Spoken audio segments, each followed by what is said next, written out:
గతంలో గంజా అనేది చాలా తక్కువగా ఉండేది సార్. ఇప్పుడున్న ప్రభుత్వంలో ప్రతి ఒక్కరు యూత్ అందరూ చాలా అట్రాక్షన్ అయిపోతున్నారు గంజాయికి. దాన్ని మీరు వస్తున్నట్టుగా ఇప్పుడు గంజాయిని 100% మీరు నిర్మూలన చేస్తారని నేను కోరుకుంటున్నాను సార్. మనందరం కలిసికట్టుగా గంజాయి పైన యుద్ధం ప్రకటించాల ముందల.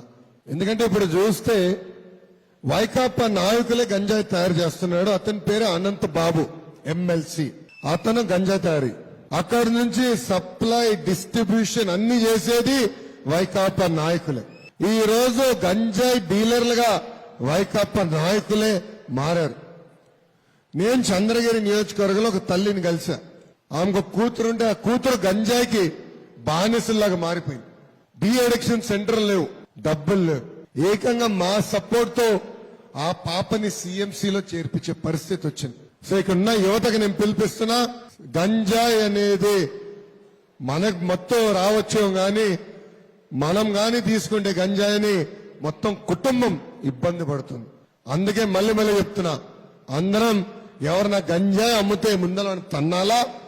రేపు అధికారంలోకి వచ్చిన తర్వాత ఏ వైకాపా నాయకులైతే గంజాయి తయారు చేస్తున్నారో అమ్ముతున్నారో వాళ్ళ తోలు తీసే బాధ్యత ఈ లోకేష్ తీసుకుంటాడు. వాళ్ళ చేతకాంతనం వల్ల ఒక తరాన్ని నాశనం చేస్తున్నారు. డ్రగ్స్ అనేది చాలా చాలా డేంజరస్. ఉడతా పంజాబ్ సినిమా చూసినాం, ఇప్పుడు ఉడతా ఆంధ్రప్రదేశ్ సినిమా కూడా తీయచ్చు. ఇలాంటి పరిస్థితి వచ్చేసింది ఆంధ్ర రాష్ట్రంలో.